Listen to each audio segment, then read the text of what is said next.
Senhoras e senhores, boa tarde. É uma honra estarmos reunidos para tratarmos de tema tão importante, como todos os outros, da área de proteção da infância e da juventude. A premissa da proposta que a gente sempre tem trabalhado é de que não devemos excluir as modalidades e os serviços de atendimento e proteção. Então, eu espero que na minha fala não seja interpretada como o acolhimento familiar sendo a solução de todas as nossas mazelas e todos os problemas sociais, enfim, mas como um instrumento, como eu pretendo demonstrar, um instrumento que não há muito foi eleito como sendo preferencial para o atendimento de crianças e adolescentes afastados de suas famílias. Então, eu pretendo falar do papel do Ministério Público na fiscalização dos serviços de acolhimento familiar. Agradeço muitíssimo a experiência, eu infelizmente não pude vir ontem, a experiência relatada pelo acolhimento familiar catarinense, e aos que me viram, e não foram muitos, eu estava aqui, eu baixei a cabeça. Que raramente, quando eu baixo a cabeça, é porque a emoção me toca muito e é possível que as minhas lágrimas rolem. E aconteceu aqui. Poucos viram quando eu baixei a cabeça aqui no canto com a experiência maravilhosa da família acolhedora, e a gente ouve muito, principalmente no relato dos pequenos. E eu digo isso porque não é comum, pelo contrário. Eu tenho uma fama péssima, inclusive, eu não sei por que ela ocorre, nem sei quem alimentou, mas eu sou o monstro da história. Aliás, agora há pouco, né, eu estava conversando ali com a Juliana e com a Suzy no café, eu fui tomar uma água e a gente acabou discutindo um caso, né, ou dois, ou três, ou vários, e agora, no final, as duas falaram, eu morria de medo de você, né? Eu falei, então volta lá que vocês vão ouvir uma coisa que vocês não ouviram ainda. E a Neuza também conhece essa história, né? Na rede não há poucos que dizem que, ai, o doutor Luciano é tão ruim, ele é tão enérgico, mas ele é bom, porque ele parece um pai para a gente. Tentando mudar isso, alguém me perguntou sobre o meu novo visual, né? Tentando mudar isso, eu falei, não, eu vou quebrar esse negócio. Vou deixar crescer a barba e você é Papai Noel. Aí um dia desse, essa criança me olhou e falou, você trabalha naquela Monstros e Cia? Pronto, agora não me falta mais. Gente, é para descontrair. Então, antes de começar, eu quero dizer para vocês que o meu título principal é esse, promotor de justiça.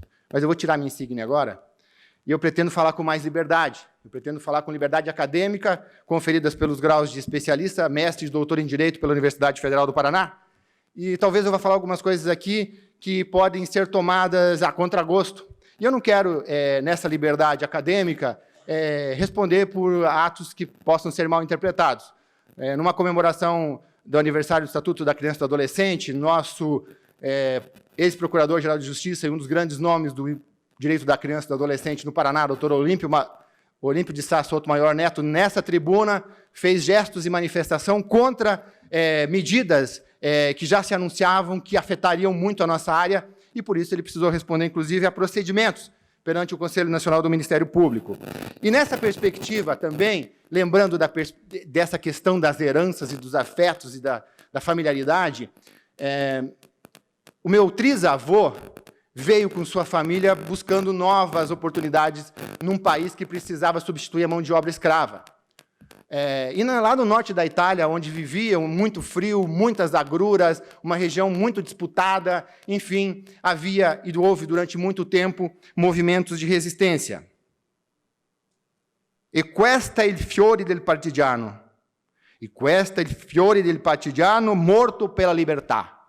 Oh, bela tchau, tchau, tchau. Não é o roubo do ouro de Guarulhos, não, gente. É a resistência. A gente precisa resistir, como essa canção foi utilizada na época de Segunda Guerra, às propostas fascistas que são apresentadas. Nós precisamos resistir pela luta dos direitos, e principalmente dos direitos das crianças e dos adolescentes. E, com base nisso,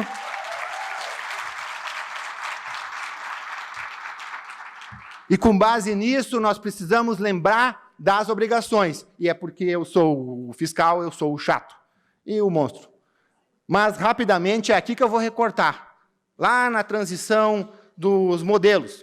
Aliás, chegou um tempo que manter escravos também ficou caro. E tudo isso começou com a lei do ventre livre, lá em 1871.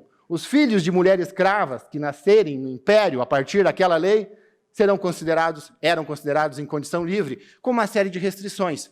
E cabia ao Ministério Público, na época, ao promotor público, fiscalizar a matrícula, porque a partir da lei do ventre livre, todos os escravos foram matriculados. Hoje a gente matricula imóvel, ainda, né? Coisa no registro de imóveis. Os registros de nascimento são direitos das crianças, obrigatórios e gratuitos, mas a matrícula dos escravos, especialmente os filhos livres de mulheres escravas. Então, esse foi um dos grandes, ou o primeiro grande momento do Ministério Público na defesa dos direitos da criança e do adolescente, incumbido de fazer a fiscalização. Então, aqui começa uma história que é desenvolvida durante muito tempo e que chega na nossa Constituição Federal de 1988 como uma função institucional do Ministério Público de zelar pelo efetivo respeito dos poderes a respeito e dos serviços de relevância pública, dos direitos assegurados na Constituição, promovendo as medidas necessárias para que eles sejam, então, garantidos. Aqui tem uma tríade extremamente importante, que encontra e respalda e deve incentivar o acolhimento familiar, porque é dever da família, em primeiro lugar. Depois da sociedade. E não é a sociedade civil que se organiza em organizações e instituições de caridade e faz arrecadação de roupas no inverno ou em determinadas épocas do ano de presentes de Páscoa ou de Natal ou do Dia das Crianças para, em atos de caridade, se purgar alguma falta e acreditar que vai melhorar a vida daqueles que estão vulneráveis. É de uma sociedade que se organiza com cidadania e organizar com cidadania implica reconhecer a dignidade do outro, especialmente da criança e do adolescente. É essa sociedade que nós precisamos voluntária do programa de acolhimento familiar. Voluntária por quê? Porque os programas de acolhimento familiar, ainda que desenvolvidos com iniciativa privada, mas aqueles desenvolvidos na iniciativa pública ou subsidiados, não partem dos princípios gerais do direito administrativo, do direito público, não há concurso. Há, sim, formas de captação, de capacitação continuada, de remuneração, como nós vimos, de várias espécies, mas só torna-se acolhedor quem pode e quem quer. Ninguém é obrigado a acolher. E esse é um dos grandes desafios, porque ainda que o juízo determine que a prefeitura constitua um programa de acolhimento familiar, ou o que não é possível juridicamente, que o legislador municipal, principalmente, legisle para criar um programa de acolhimento familiar, se ninguém se propuser a acolher, como que você vai obrigar alguém, uma pessoa, uma família a acolher, se a lei não obriga? Por isso que a sociedade precisa ser voluntária. Aí sim entra o Estado, e é esse que eu vou cobrar agora mais, para atuar nessa perspectiva de prioridade absoluta para garantir a convivência familiar e comunitária, especialmente no nosso caso, das crianças afastadas do convívio familiar. Eu costumo fazer uma metáfora nos últimos tempos, principalmente porque eu tenho muitos amigos médicos, dos níveis de complexidade, tanto da área da medicina quanto da área da assistência social. Então, conforme a gravidade de uma situação de saúde que nós nos encontramos, a gente vai à unidade de atendimento, ao médico, à clínica, ao hospital. Alguns, ainda em alguns lugares, vão ao farmacêutico, né? Mas, se você tem uma situação muito grave, em alguns lugares, até remoções aéreas e tudo mais, você vai a um ambiente ultra especializado e com os principais recursos tecnológicos para te recuperar. Eu chamo isso de unidade de terapia intensiva, das melhores que possa imaginar.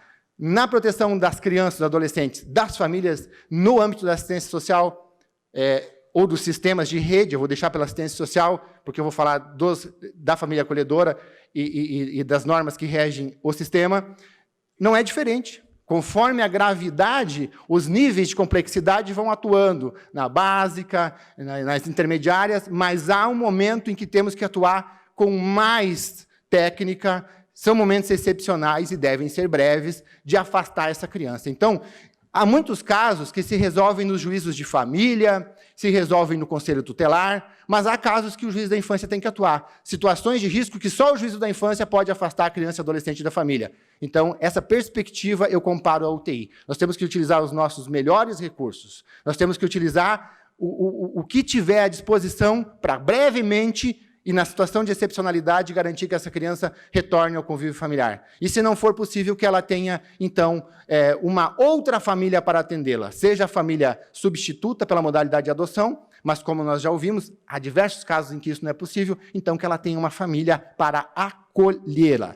E é assim que o Ministério Público, zelando pelo efetivo respeito desses direitos, deve promover medidas extrajudiciais e judiciais cabíveis. E, nelas, inspecionar entidades, tanto as públicas quanto as particulares, que atenderem programas do Estatuto da Criança e do Adolescente, adotando as medidas judiciais ou administrativas que, porventura, sejam necessárias para a superação de problemas. E, nessa função, o representante do Ministério Público tem acesso total ao local onde uma criança e adolescente esteja acolhido.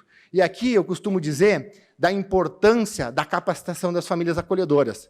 Porque, desde o momento em que elas se apresentam para um programa de acolhimento, desde a avaliação, a capacitação continuada, a presença da equipe técnica do programa acolhedor, a presença da equipe técnica do Juízo da Infância e da Juventude e também, se necessário, do promotor de justiça ou da equipe técnica do Ministério Público. Todas essas pessoas olhando para o programa de acolhimento familiar, que não é diferente para as questões institucionais, obviamente, mas aqui o foco é do acolhimento familiar. Essas entidades de acolhimento, elas vão funcionar depois que elas, e isso é importante para a regularidade, inscreverem os programas, e os programas devem ter essa seriedade de trabalhar a questão do objetivo, forma de financiamento, desenvolvimento dos programas, planos de desenvolvimento, enfim, tudo o que nas normativas locais, porque os conselhos municipais, a partir das leis locais, vão trabalhar as suas peculiaridades e especificidades, e aqui é um espaço muito amplo para os municípios, a partir da diretriz de municipalização, tratarem as suas desigualdades, ou as suas regionalidades, ou as suas peculiaridades. E nós sabemos que temos tanto nesse país, principalmente continental. Então, os programas vão inscrever e o Conselho Municipal dos Direitos da Criança e do Adolescente e o Conselho Tutelar também vão fiscalizar. Notem que eu destaquei o artigo 90 do Estatuto, porque, apesar das mudanças que nós já tivemos desde a Lei 12.010 de 2009, e eu cheguei junto com a Lei 12.010 na vara da infância, e digo, eu tinha saído da vara de família, passei pela vara criminal e estava sobrando uma vaga na infância. Por que eu fui para lá? Eu não gostava nada dessa área. Pelo contrário, da área infracional eu tinha muito problema. É que o doutor Sérgio tinha começado um mestrado, e eu também, e eu pensei, bom, se ele tiver que sair, ou se ele tiver problema, eu também vou ter, então eu vou ficar colado nele. Ele não sabia disso, é a primeira vez que eu estou falando. Por isso que eu disse, não perca, que sempre eu falo coisa diferente. E daí, aconteceu que veio a Lei 12.010 e nós tivemos uma série de outras incumbências. Dentre elas, apareceu o acolhimento familiar em vários momentos da lei, como aparece agora em 2017, que altera a periodicidade de fiscalização e tudo mais. Só que notem que o artigo 90 ainda não foi mudado. As modalidades de atendimento lá das entidades de acolhimento só tem acolhimento institucional. Então, sequer a nossa lei foi corretamente adequada a isso. Mas nós sabemos, pela interpretação sistemática, que o acolhimento familiar, sim, faz parte dos modelos de atendimento que devem estar registrados no Conselho. Tudo isso que eu estou falando implica, a todo o tempo, fiscalizações do Conselho Municipal dos Direitos da Criança e do Adolescente, do Conselho Tutelar, do Ministério Público e, quando provocado, obviamente, do Juízo da Infância e da Adolescência. Esses programas devem ser reavaliados, isso é muito importante, a cada 2 anos, no máximo, pelos conselhos municipais. E, para isso, há necessidade de comprovação, dar respeito às regras e aos princípios estatutários. E, para além disso, há que se atestar a eficiência do trabalho desenvolvido pelas entidades de atendimento, inclusive o próprio Ministério Público. Aí, a importância sempre da fiscalização. Notem que existem outros atores. A rede toda está todo o tempo presente no contexto, mas eu estou focando no Ministério Público para mostrar aonde dogmaticamente isso está. E eu estou fazendo isso, muitos já sabem, justamente nessa perspectiva acadêmica, para aqueles que não lembram ou esqueceram, mas para mostrar que tem coisa, ou tem determinações que estão aí que precisam ser recordadas. Então, me perdoem aqueles que já conhecem tudo isso. Então, nessa perspectiva, o acolhimento familiar deverá considerar para a reavaliação os índices de sucesso de reintegração ou de adaptação da família substituta. Então, aqui, o programa de acolhimento familiar tem que trabalhar essa perspectiva que já nos veio demonstrada aqui, dessas estatísticas. Quantos acolhidos há, quantos foram reintegrados, e tudo isso depende, obviamente, de funções administrativas. Por isso que as equipes técnicas precisam trabalhar adequadamente, cada qual em sua área de expertise, mas há necessidade de uma organização administrativa, inclusive para coletar esses dados. Nós temos uma grande dificuldade. Tem colega aqui, porque eu vi aqui mais cedo, o Sacha está aí, né? Ah, oi, Sacha, tudo bem? Tem mais alguém, né? Do Grupo Nacional, nós temos uma Associação Nacional de Promotores da Infância e da Juventude, o Pró-Infância, e nessa semana alguém perguntou, né, o número de famílias acolhedoras, de adolescentes acolhidos em acolhimento familiar, né? Cadê? Nós continuamos com essa dificuldade. Aliás, é um problema do cadastro de adoção que vem novo por aí e tal, mas várias vezes a minha corregedoria, porque eu também sou fiscalizado, me perguntava sobre isso. E a gente tem relações disso. Hoje, Neuza, tu me perguntou quantas crianças foram acolhidas esse ano, né? Eu tenho uma assessoria que está lá também me assessorando, obviamente, online. Quantos já foram acolhidos, eu não tenho número. Agora eu sei quantos foram acolhidos e permanecem. Só no teu programa, 63. Tu me falou em 100 e alguma coisa? Provavelmente o que falta dos 63 já foi reintegrado. E a gente sabe que muitos já foram reintegrados. Só esse ano. Certo? Então, mas por que a gente tem esses dados? Porque eu precisei criar bancos de dados para trabalhar nessas perspectivas, aprender a trabalhar com a fiscalização, para muitas vezes dizer para o meu chefe mesmo, ó, eu não tenho condição de tocar essa promotoria sozinho. Por isso que, em determinado tempo, depois vocês vão conhecer a minha colega, a doutora Larissa, que está aqui, a promotoria que originalmente era da infância, foi dividida em área de proteção, que é essa área que atende esses direitos, e área infracional. Aliás, por falar em área infracional, as pessoas costumam se assustar com os números de Cascavel, né? Você falou para eles que tem 260 acolhidos, foi isso? É que a Neuza sempre computa crianças e adolescentes que estão em acompanhamento do programa familiar, mas que estão reintegrados em família extensiva que tem bolsa. E aqueles maiores de 18 anos, que já não faz mais parte da proteção típica da vara da infância, mas que continuam recebendo bolsa, dá 260. Mas o total de acolhidos menores de 18 anos são 226, em Cascavel. Mas, em contraponto, as pessoas se assustam muito. Nossa, 226... Cascavel, 325 mil habitantes, talvez.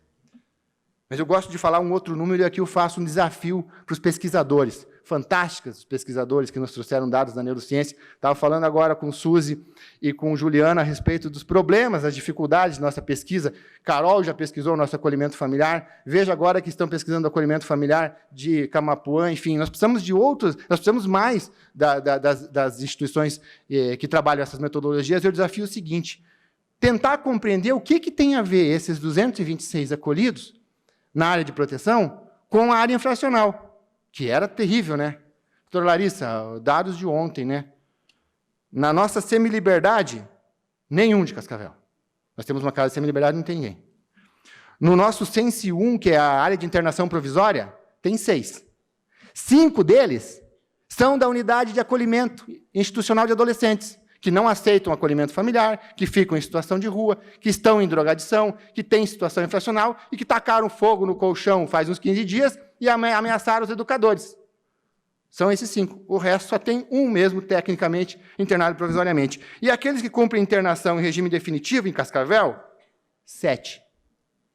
Então, eu queria saber o que tem a ver você ter 226 acolhidos e ter o quê? 10 na área de socioeducação de regime fechado. Tem alguma coisa a ver, uma coisa com a outra? A Neuza ainda falamos semana passada? Não sei.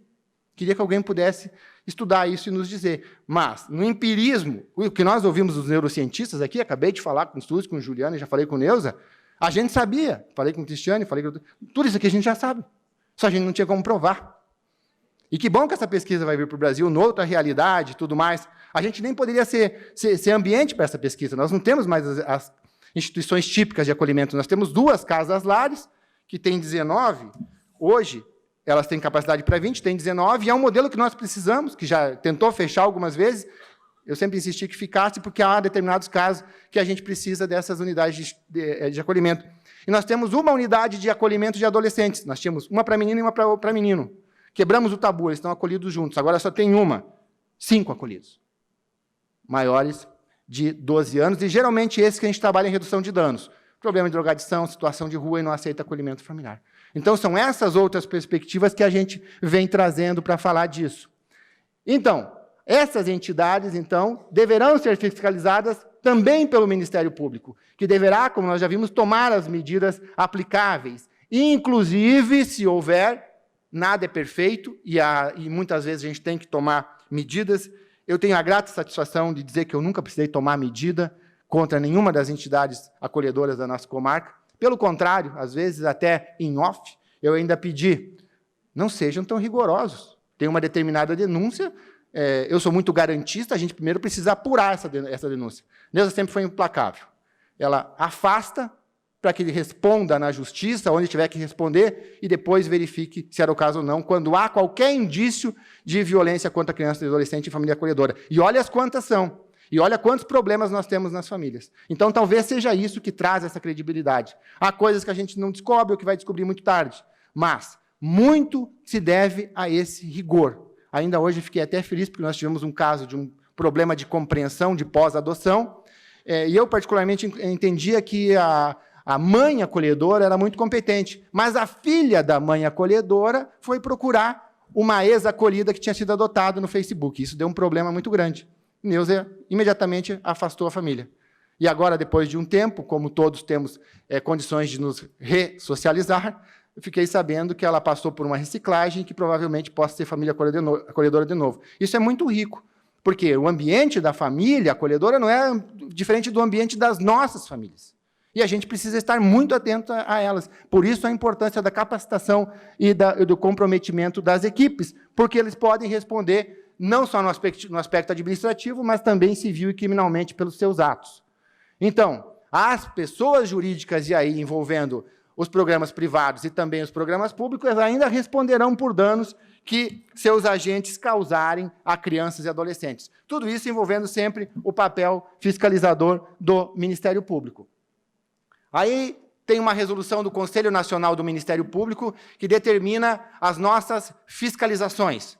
Então, quem atua no acolhimento sabe do que eu falo. Nós temos obrigações funcionais perante os nossos fiscais, a Corregedoria Estadual e o Conselho Nacional, a Corregedoria Nacional. Ao editar a Resolução 71, o Conselho Nacional do Ministério Público considerou o quê? Está lá. Elevado o número de crianças e adolescentes vivendo em entidades de acolhimento institucional em todo o país. É um dos considerandos. Encontrando-se privados do direito fundamental à convivência familiar e comunitária. Não fui eu que escrevi, foi o Conselho Nacional do Ministério Público. E chamando a atenção para essa perspectiva. E também considerando que os acolhimentos, tanto institucional como familiar, devem ser inseridos num contexto de política pública, já falamos disso, de cunho intersetorial, no âmbito municipal, porque há uma diretriz que o Estatuto coloca da municipalização do atendimento, mas aqui eu quero chamar a atenção para a necessidade de financiamento dos níveis federativos, estaduais e federal, principalmente nesses tempos que nós vivemos. Então, nós precisamos desse esforço. Então, para isso, o Conselho Superior do Ministério Público estabeleceu que o promotor de justiça da área da infância deve inspecionar pessoalmente os serviços. E é por isso que nós vamos às entidades.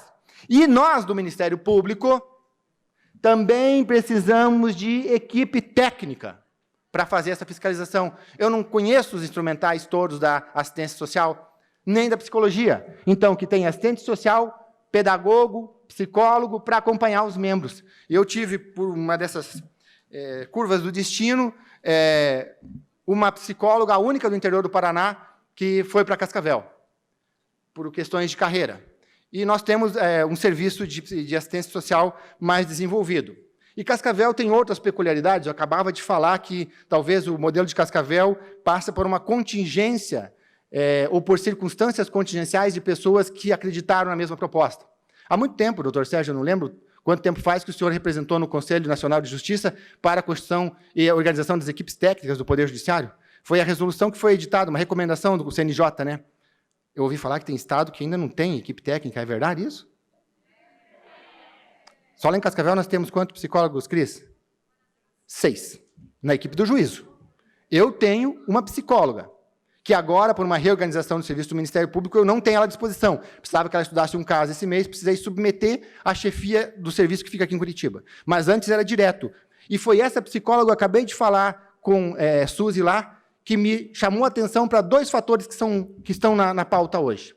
Primeiro, a infância e acolhimento familiar. Nós tínhamos uma instituição de acolhimento de bebês, amada pela comunidade de Cascavel. As pessoas adoravam ir ver as crianças.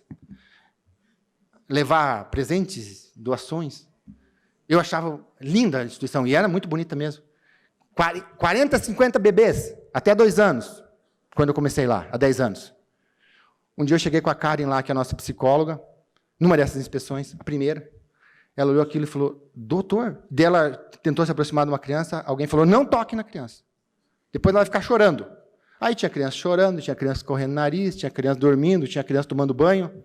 Ela falou, doutor, o que é isso? Eu falei, não, mas olha só. Ela falou, mas como? Essas crianças, que tipo de contato elas têm? Com quem? Com quem que elas se identificam? Quem que é o cuidador? É o mesmo? Fica trocando? Como que isso se dá? Eu nunca tinha... Claro, eu não sabia dessa área da psicologia. Ela falou, que tipo de contato visual? Essas crianças não fazem contato visual.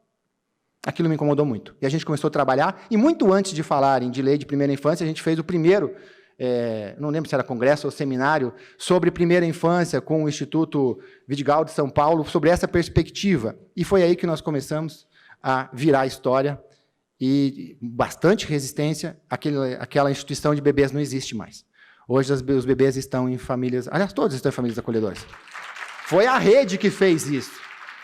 Quando me cumprimentam por alguma coisa, eu sempre digo, vou levar para a rede, porque foi a rede que fez isso. A gente sempre diz, nós não conseguimos, e isso é muito bom, porque é uma construção de todos. E ali, eu acabei de dizer para elas, eu aprendi muito com isso. E nós continuamos aprendendo, até que esses outros modelos foram sendo desenvolvidos. Eu gostaria muito de pesquisar nessa área, claro que eu não ia disputar uma vaga de orientação com o professor Fachin, com o doutor Sérgio. Então, ele escreveu sobre família acolhedora, que todos vocês conhecem essa referência nacional. Por outro lado, eu também, era uma matéria muito cara para mim, não ia disputar a vaga com o professor Fachin, com a Caroline Buozzi, que escrevia de alienação parental, que vocês verificaram ontem, né? E eu fui estudar, então, o Ministério Público e a defesa da Constituição e da democracia. E é justamente disso que nós estamos falando, do Ministério Público Fiscal e desse concerto de situações. Então, o Ministério Público também precisa fazer isso. Só que nós também estamos em débito. Por quê? Porque tem que informar o Conselho Nacional a impossibilidade de atender. Mas no Estado que diz ser, ou estar rumando para o neoliberalismo, ou não sei qual tipo de liberalismo, se é um liberalismo social ou nacionalista, conceitos em si contraditórios, mas hoje está na moda dizer, não tem dinheiro. Estamos no limite prudencial. E se continuar cortando o orçamento, não vai ter dinheiro nem limite prudencial que vai sustentar. E aí, nós temos que fazer as informações em relatórios que serão enviados para a nossa corregedoria e que depois é enviado para o Conselho Nacional do Ministério Público. Aí eu me pergunto, o que é feito desses relatórios? Porque às vezes que eu tentei falar, a corregedoria me ouve, até na última correção foram visitar famílias junto comigo, em loco, mas nós tivemos uma inspeção da Corregedoria Nacional, eu tentei falar de família acolhedora, a minha equipe técnica ofereceu subsídios para alteração do questionário, que tem incongruências técnicas, nunca ouvi resposta disso. No início, houve até uma divulgação desses dados, mas nós não temos banco de dados. E esses bancos de dados seriam tão importantes para essas pesquisas quantitativas e para não precisar fazer esse tipo de atualização que a gente faz diariamente de forma manual ainda. E o que é interessante aqui é que, quando as crianças ou adolescentes permanecerem na entidade por mais de 2 anos, tem que o agente do Ministério Público, não havendo condições de colocação em família substituta, está lá, deverá adotar todas as medidas para encaminhar a programa de acolhimento familiar. O Ministério Público está fazendo isso? A autoridade judiciária vai ter cadastros de adotantes, e de adotandos, né? E quando não houver condições de adoção, tem que encaminhar para programa de acolhimento familiar. E o Ministério Público tem que fiscalizar o cumprimento desse artigo 50, parágrafo 11. Está lá na lei.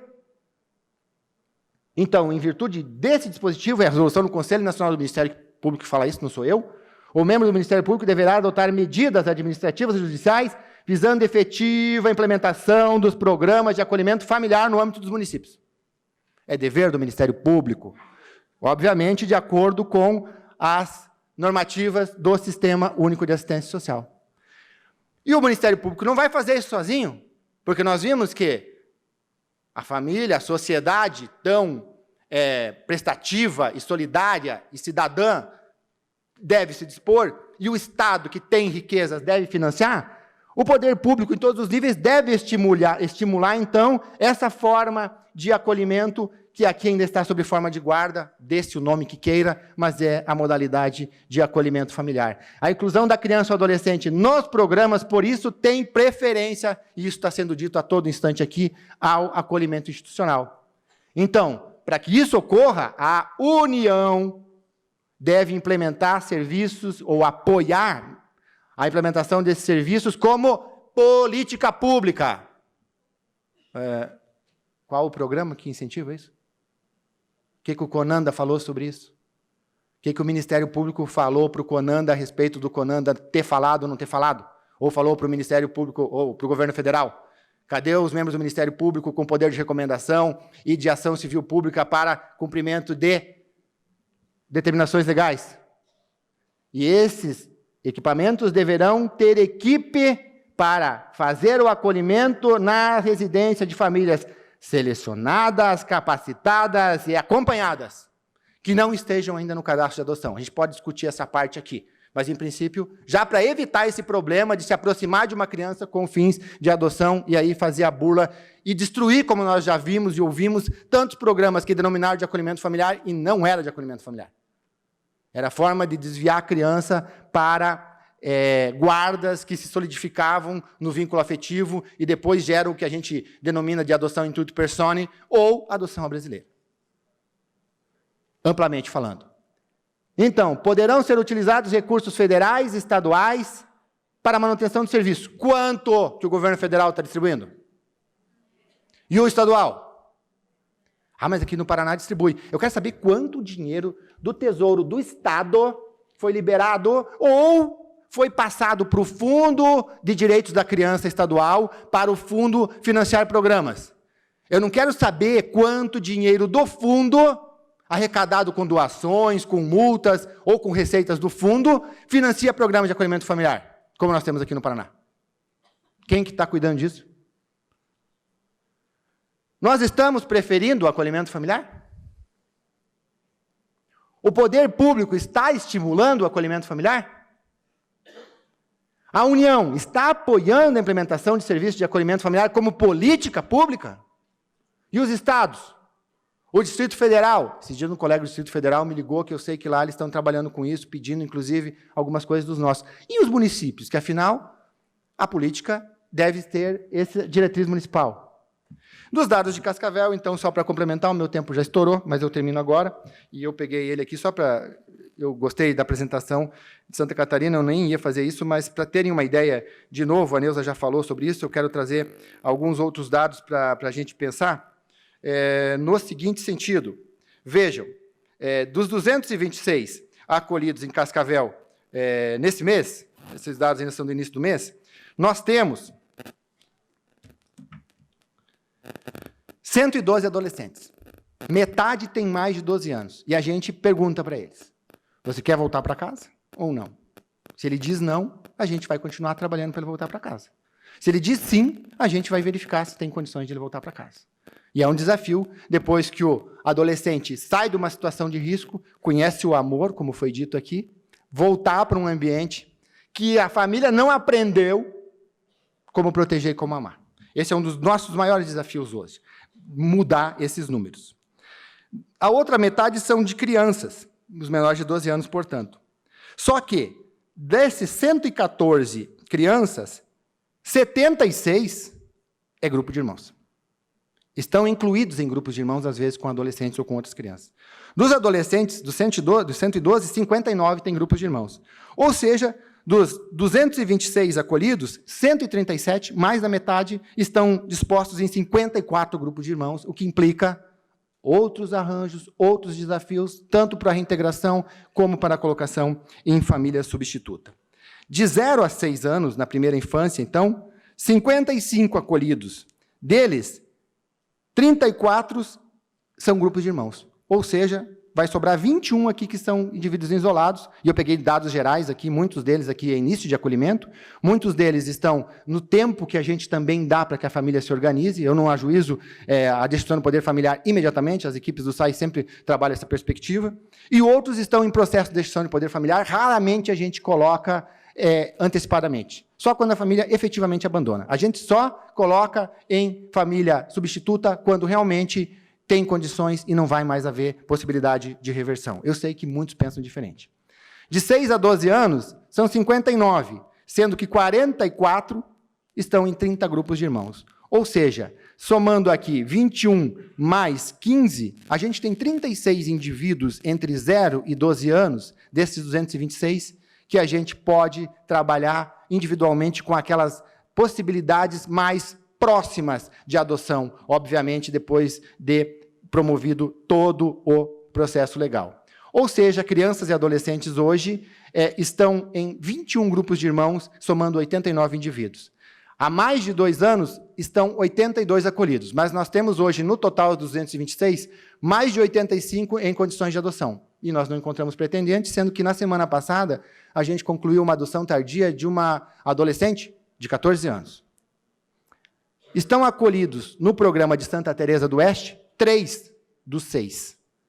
Só tem 6, é uma cidade de 15 mil habitantes, um município de 15 mil habitantes, que só tem esse programa de acolhimento, não tem outro, e 3 são adolescentes que não querem voltar para a família nem serem adotados.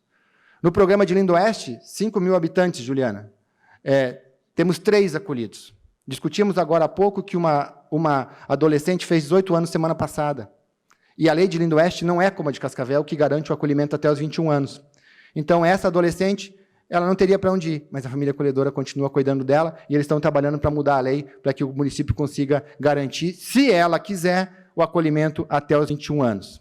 E, no Recanto da Criança, que é a nossa instituição de acolhimento, dos 19, só tem um a mais de 2 anos numa situação sui generis de destituição do poder familiar.